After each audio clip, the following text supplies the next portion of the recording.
En ny Corvette är en stor händelse i bilvärlden. Här är den då, 7:e generationen. Om den ska det handla idag, men vi tar det väl i rätt ordning och börjar med första generationen från 1953. Right. The 53, they made 300 units in 1953. They were six-cylinder cars in 53, 4 in the beginning of 55.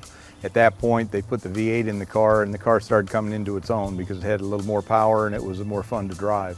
C1 cars ran until 1962. At that point, the 63 split window and the convertible, they made them both in a hardtop and a convertible in those years. That car stayed popular through 1967. We hit some of my favorite cars. I grew up with that era of car, and the 67 427s are, to me, the most exciting cars that have been built. It was a fun time for it, and probably a high water mark in Corvette.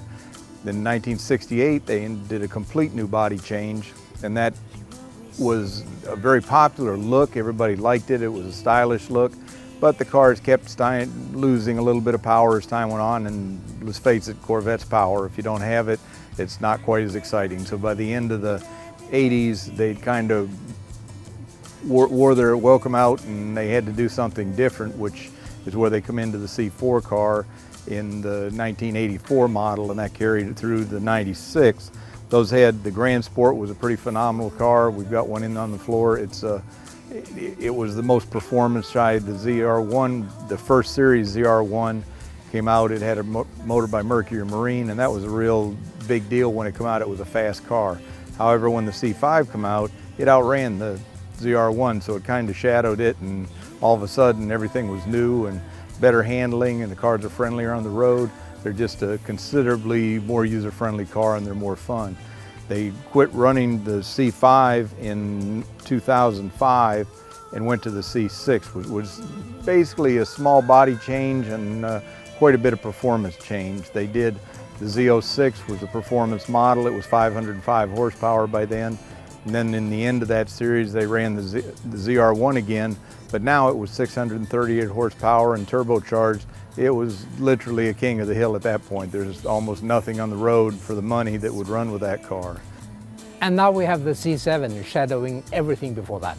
That's right. The latest and the greatest has just come out, and they're just starting to show up around the country. It's drawn a lot of things. The body's real edgy, a little more chiseled look than what the C5 was, and it's being very well accepted. They've upgraded the interior to a world-class interior, got rid of all the plastics and stuff inside the car, went to an LT motor, which is a little bit different configuration from what the LS was, and they're just now starting to learn about how fast we can make this car, and it looks like a pretty bright future. Could you say it's more upgraded to European standards? I would say it certainly is. It's comparable to almost everything European. Now, I don't think money for money, there's not much you can buy that will, hang with this car for the same kind of money. Is it true to say that you get a lot of value for money with the Corvette? You get a lot of value for the money. There's probably nothing that's a better deal out there.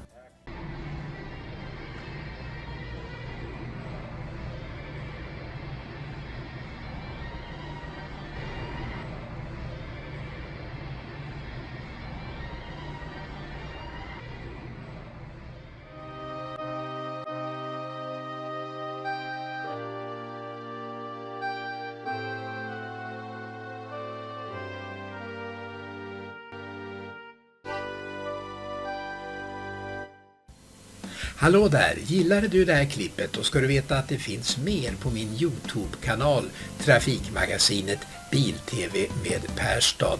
Där finns hundratals klipp som handlar om bilar och trafik från igår, idag och lite grann också imorgon.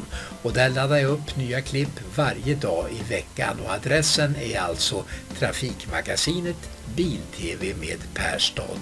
Och du, hör gärna av dig med tips och idéer, det uppskattar jag. Nu kör vi!